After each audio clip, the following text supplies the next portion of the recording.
السلام علیکم ورحمۃ اللہ وبرکاتہ۔ حامدا ومصلیا اما بعد۔ سامعین کرام، اللہ کے رسول صلی اللہ علیہ وسلم نے فرمایا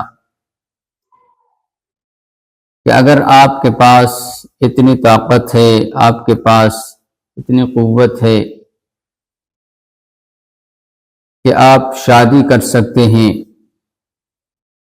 تو شادی کر لینا چاہیے، نکاح کر لینا چاہیے۔ اب آیا یہ کہ نکاح ہمیں کس طرح کرنا چاہیے؟ کیا سادگی کے ساتھ اگر ہم نکاح کریں گے تو نکاح ہوگا یا نہیں ہوگا؟ کیا شادی میں ڈی جے وغیرہ بجانا ضروری ہے؟ گیت سنگیت کا ہونا ضروری ہے؟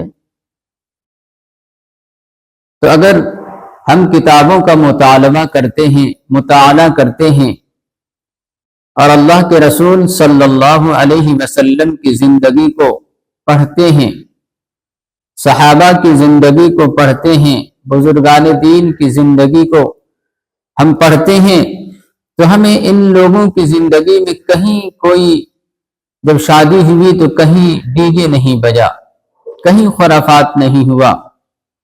اللہ کے رسول صلی اللہ علیہ وسلم نے نکاح کیا لیکن سادگی کا اہتمام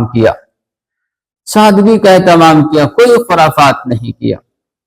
یہ ہمارے لیے ایک میسیج ہے۔ اللہ کے رسول صلی اللہ علیہ وسلم چاہتے تو زیادہ سے زیادہ خرچ کر سکتے تھے، اللہ کے رسول صلی اللہ علیہ وسلم چاہتے تو اپنی شادی دھوم دھام سے کر سکتے تھے، لیکن اللہ کے رسول صلی اللہ علیہ وسلم نے اپنی امت کے غریب بیٹیوں کا خیال کیا ہے کہ میری امت کی غریب بیٹیوں کی شادی کیسے ہوگی، جن کے یہاں کھانا نصیب نہیں ہوتا ہے وہ شادی میں خرچہ کیسے کرے گا۔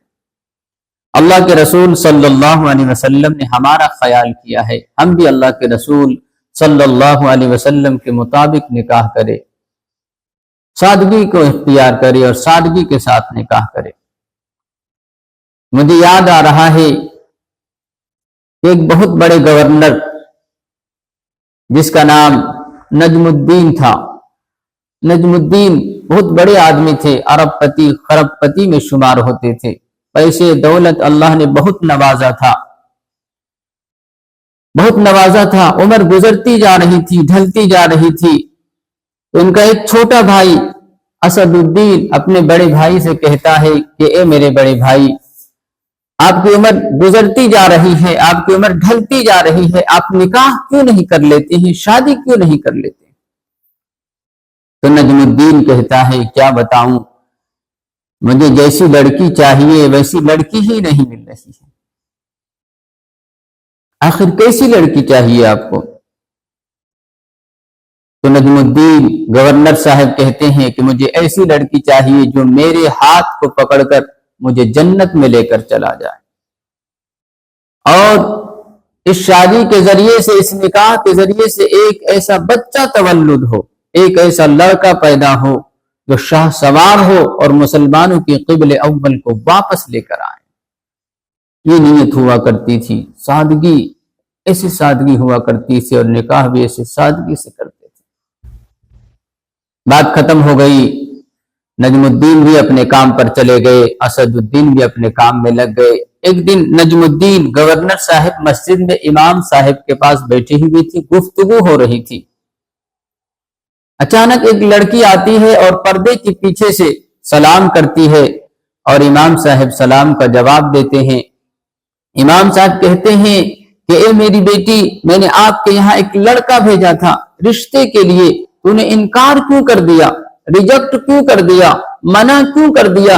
لیکن لڑکی کہتی ہے کہ اے امام صاحب، مجھے معلوم ہے کہ وہ لڑکا بڑا آدمی تھا، پیسہ والا آدمی تھا، نوجوان تھا، ہٹا کٹا تھا، خوبرو تھا، خوبصورت بھی تھا، لیکن اے امام صاحب، مجھے ایسا لڑکا پسند ہے، میری شادی ایسے لڑکے سے ہو، اور میرا شوہر ایسا لڑکا بنے جو میرے ہاتھ کو پکڑ کر مجھے جنت میں لے کر چلا جائے۔ اور اس شادی کے ذریعے سے ایک ایسا لڑکا پیدا ہو، ایک ایسا بچہ پیدا ہو جو شاہ سوار ہو اور مسلمانوں کے قبل اول کو واپس لے کر آئے۔ دیکھیے لڑکا کے اندر بھی نیت صحیح ہے، لڑکی کے اندر بھی نیت صحیح ہے، اور جب ہماری نیت صحیح ہوتی ہے تو اللہ تبارک و تعالی نیت کے مطابق ہمارا فیصلہ فرما دیتا ہے۔ لہذا گورنر صاحب بیٹھے ہوئے تھے، جب انہوں نے یہ بات سنی تو ان کے کان کھڑے ہو گئے کہ میری بھی یہی آرزو ہے، میری بھی یہی نیت ہے، میری بھی یہی تمنا ہے کہ میری بیوی ایسی لڑکی بنے جو میرے ہاتھ کو پکڑ کر مجھے جنت میں لے کر چلا جائے۔ شیخ صاحب سے بات کرتے ہیں کہ شیخ صاحب مجھے اس لڑکی سے نکاح کروا دیجئے، مجھے یہ لڑکی پسند ہے، کیونکہ جو اس کی نیت ہے، جو اس کی آرزو ہے، اس کی تمنا ہے، میری بھی وہی آرزو ہے، میری بھی وہی تمنا ہے، لہذا مجھے یہ لڑکی پسند ہے، مجھے اس سے شادی کرا دی۔ لہذا نکاح ہو جاتا ہے، شادی ہو جاتی ہے، زندگی گزارنے لگ جاتا ہے، مزے کی زندگی، خوشی کی زندگی گزارنے لگ جاتا ہے، اور اس شادی کے ذریعے سے ایک ایسا بچہ تولد ہوتا ہے، ایک ایسا لڑکا پیدا ہوتا ہے جو شاہ سوار ہوتا ہے، اور جو شاہ سوار ہوتا ہے جن کا نام صلاح الدین ایوبی ہوتا ہے، جنہوں نے قبل اول کو واپس لے کر آیا تھا۔ تو دوستو ہم بھی نکاح کرتے ہیں، ہم بھی شادی کرتے ہیں، لیکن ہم نے سادگی کے ساتھ نکاح نہیں کیا۔ ہم نے خوب شور مچایا، ہم نے خوب ناچ گانے کیے، گیت سنگیت کیے اور خوب ڈی جے بجایا، خوب ناچا۔ یہ سادگی کے ساتھ نکاح نہیں ہوا، اور جب ہمارا نکاح سادگی کے ساتھ نہیں ہوا تو ہمارے شادی کے ذریعے سے جو بچہ تولد ہوگا، جو بچہ پیدا ہوگا، وہ ناچنے والا پیدا ہوگا، جو بچہ پیدا ہوگا وہ گانے والا ہوگا، جو بچہ پیدا ہوگا والدین کا نافرمان ہوگا، والدین کا فرما بردار نہیں ہو سکتا ہے۔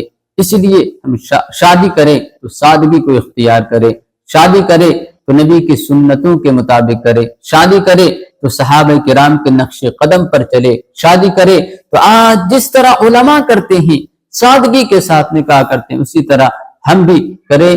شکریہ، آپ تمامی حضرات میری باتوں کو سنیں اور اس کو اور دوسروں تک پہنچانے کی کوشش بھی کریں۔